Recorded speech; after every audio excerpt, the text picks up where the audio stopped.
బాబురెడ్డి గారు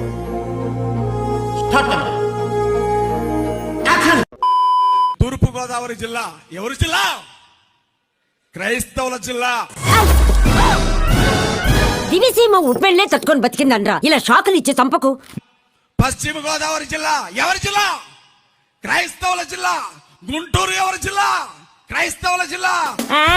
వేడికి పిచ్చి బాగా ముదిరింది. బాపట్ల ఎవరి జిల్లా? క్రైస్తవుల జిల్లా. వీడు లంగా, అదే నా బెంగ. వీడిని తీసుకెళ్లి హుస్సేన్ సాగర్ లో తర్వాత తెలుసుగా.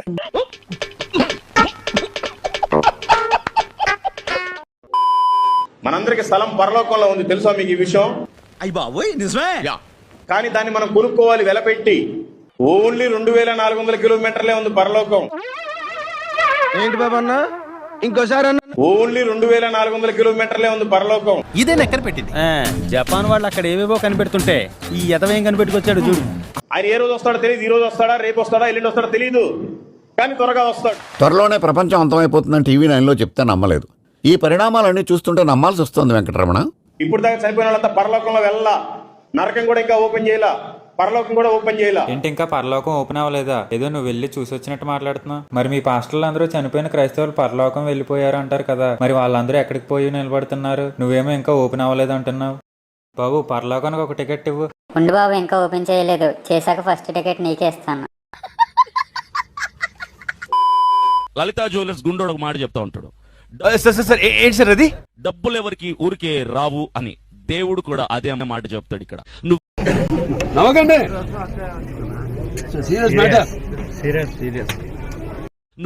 ఏం చేయాలి? పెట్టుబడి పెట్టాలి. నీకు పెట్టుబడి పెట్టే స్తోమత లేకపోతే ఇంటికి వెళ్ళిపోవచ్చు శుభ్రంగా. నీకు స్వస్థత రాదు. అలా అంటారేంటండి, మన డబ్బులు ఇచ్చేసాం. ఎవరు? పెట్టుబడి పెట్టగలిగిన సమర్థత ఉన్నవాడు మాత్రమే దేవుణ్ణి స్వస్థత కోసం కోరచ్చు. ఇది వ్యాపారం, ఇది వ్యాపారం. దేవుడు స్వస్థపరుస్తాడు.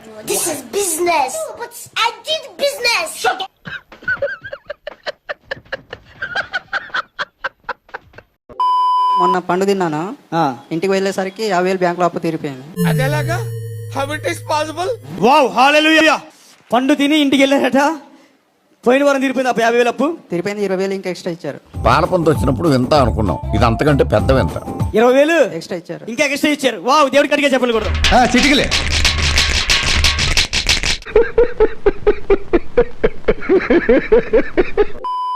ఇంట్లోకి వచ్చాను, కరెంటు వైర్లు కనబడితే 2 బోట్లు పెట్టుకుని 2 నోట్లు పెట్టుకుని స్విచ్ చేసుకున్న మూర్ఖుణ్ణి. బ్రెయిన్కి భయంకరమైన షాక్. ఫ్యాన్ గుర్తాడేసుకున్న వ్యక్తిని మళ్ళా డాడీ కాపాడారు. పాయిజన్ మింగేశాను, తమ్ముడు కాపాడు. డ్రైవింగ్ చాలా స్పీడ్ చేస్తాను, వెళ్ళి లారీ ఎదురుకుండా వస్తుండే స్పీడ్కి వెళ్ళి దాని కింద పెట్టేశాను. ఇన్ని సూచనలు చేసుకున్న సావు మాత్రం రాలా నాకు. ఎవరికి చెప్తావయ్యా నీ సొల్లు కబుర్లు? హాస్పిటల్కి పోతే కేజీ గడ్డ ఉందమ్మా, ఎంఆర్ఆర్ స్కానింగ్ లో చెప్తుండ్రు. కేజీ గడ్డ ఉందా? ఇప్పుడు అది ఎంత తగ్గింది? 1/2 కేజీ తగ్గిపోయింది. 1/2 కేజీ తగ్గింది. ఇదే ప్రార్థన చేయించుకుంటే అది కూడా బాధలు. మళ్ళీ దానికి ఇచ్చారా మీరు? వేసేసింది. ఎంత ఇచ్చారు? 15,000 అడిగినరు. ఎప్పుడు? పోయినసారి వచ్చినప్పుడు. ఎంత ఇచ్చారు? 6,000 వేసిన. నాకు అర్థం కాలేదు సార్. అది 1/2 కేజీ తగ్గటం 6,000 కారణం. 6,000 కడితే 1/2 కేజీ తగ్గిందా? అంటే దేవుడు కూడా స్వార్థపరుడా? డబ్బులు బట్టే జబ్బు తగ్గిస్తాడా? మీలాంటి డబ్బులు కట్టే అమాయకులను చూస్తే నాకు ఒకటే అనిపిస్తుంది. సార్ ఆగండి, ఇక వెళ్ళండి, మమ్మల్ని మాత్రం మర్చిపోకండి.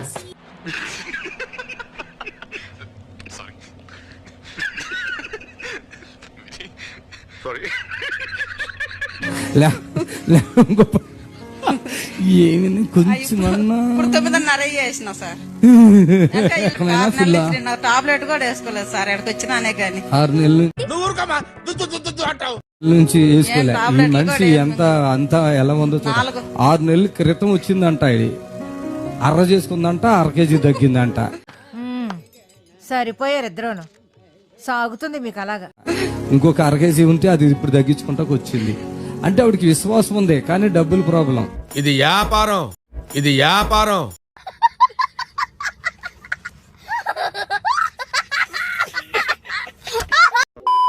పెళ్ళి అయిపోయింది, అంతా అయిపోయింది. మేము అనుకున్నాం 1 సంవత్సరం పిల్లలు వద్దులే, కొన్ని రోజుల్లో ఎంజాయ్ చేద్దాము. కొద్దిమంది అంటా ఉంటే పెళ్ళైంది ఇంకా పిల్లలు లేరా అంటే సరే. అయ్యయ్యో సానుభూతి వద్దురా, నాకు మాట చాలు. ఏంటి ఈ సంఘటన గురించి ఎవరికి చెప్పనని. సరే అని చెప్పి ప్రెగ్నెన్సీ రాలేదు. ఇంకా ఆ 4 రోజుల ప్రయత్నానికే మేము అలసిపోయినాము. పెద్ద సమస్య వచ్చి పడిందే, ఇప్పుడు ఏం చేద్దాం? ఇంక ఇట్లా కాదని ఆ రోజు రాత్రి మేము ఇంట్లో పడుకొని ఉన్నప్పుడు రాత్రి నాతో దేవుడు ఇంకా తోస్తా ఉన్నాడు, లేయ్ లేయ్ లేయ్ అంటే ఆ రోజు మళ్ళీ టెస్ట్ చేస్తే పాజిటివ్. మిరాకిల్, అది అద్భుతం. అద్భుతం, ఫంటాస్టిక్.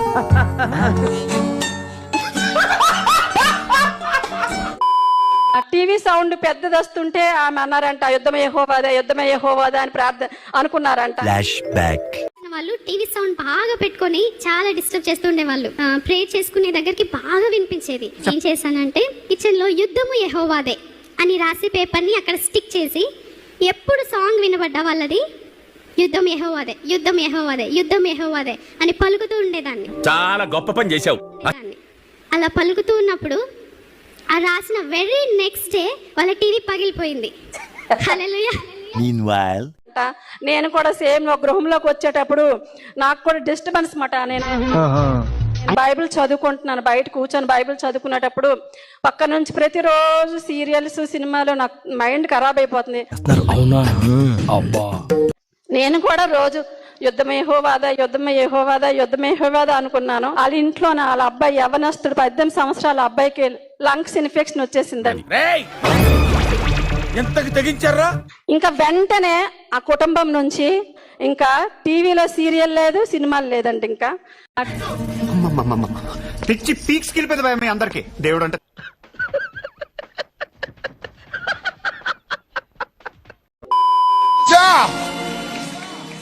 పూజ.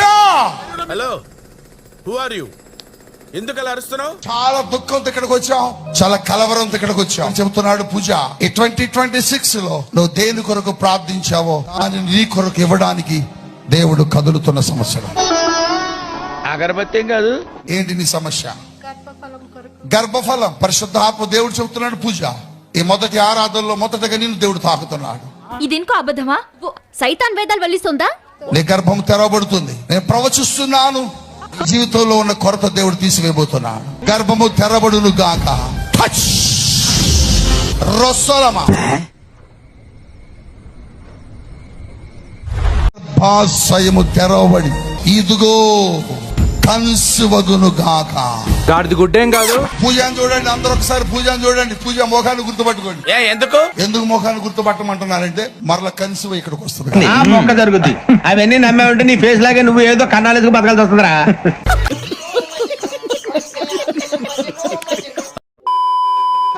సంవత్సరాల నుంచి ఆకలితో ఉన్నాను. ఎందుకు? ఏం కావాలి చెప్పు, నీకేం కావాలి? రెడ్ ప్యాకెటా, గ్రీన్ ప్యాకెటా, ప్యారడైజ్ ప్యాకెటా, ఏ ప్యాకెట్ కావాలి నీకు? నాకు బకెట్ కాదు, బిర్యానీ. ఏంది ఇదే? ఎప్పుడు ఏసైకే చేయంట, నాకు చేయకొట్టు. నీకు చేయి కొట్టాలనా? చూడండి అత్తయ్య 2 చెవులు మూసుకుంటుంది. ఇక భయ్యాలు ఏసయ్యకు సాష్టాంగ పడుతున్నాయే. అరుస్తున్నాడు భయ్యుడు. వెళ్ళిపో, ఇక వెళ్ళిపో. చూడండి దయ్యం పశ్చాత్తాపడింది. అబ్బో, ఎలా ఉందమ్మా మీకు ఇప్పుడు? చాలా ఫ్రీగా ఉంది. ఫ్రీగా ఉందమ్మా. ఇది బిర్యానీ కావాలమ్మా? నేను అడగలేదు కదా. నువ్వు అడగలేదు. నువ్వు అడగలేదమ్మా? ఇప్పటిదాకా నువ్వు బిర్యానీ కావాలన్నావు కదమ్మా? నేను మిమ్మల్ని అడగలేను అయ్యగారు. అడగలేదమ్మా.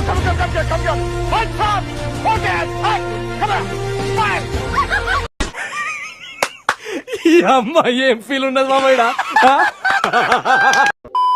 సో ఇది ఫ్రెండ్స్ ఈ రోజు వీడియో. వీళ్ళ ఘోరాలు చాలానే ఉన్నాయి. అవన్నిటి మీద ముందు చాలా వీడియోలు చేశాను, అవి కూడా ఒకసారి చెక్ చేయండి. ఈ వీడియో నచ్చితే లైక్ చేసి ఇలాంటి మరెన్నో ఫన్నీ ట్రోల్స్ కోసం నా ఛానల్ ని సబ్స్క్రైబ్ చేసుకోండి. వీళ్ళ ఘోరాలు ఇంకా కావాలంటే నెక్స్ట్ పార్ట్ కావాలని కమెంట్ చేయండి. దెబ్బకి కమెంట్ బాక్స్ పగిలిపోవాలి. లాస్ట్ వీడియోకి చాలా సపోర్ట్ చేశారు, ఈ వీడియోకి కూడా అలా సపోర్ట్ చేస్తారని ఆశిస్తూ నెక్స్ట్ వీడియోలో కలుద్దాం. అంతవరకు సైనింగ్ ఆఫ్. Bye bye. ఈ కార్యక్రమం ఇంతటితో సమాప్తం. రేపు ఇదే అలవాసులపై మళ్ళీ కలుసుకుందాం. అంతవరకు సెలవా మరి.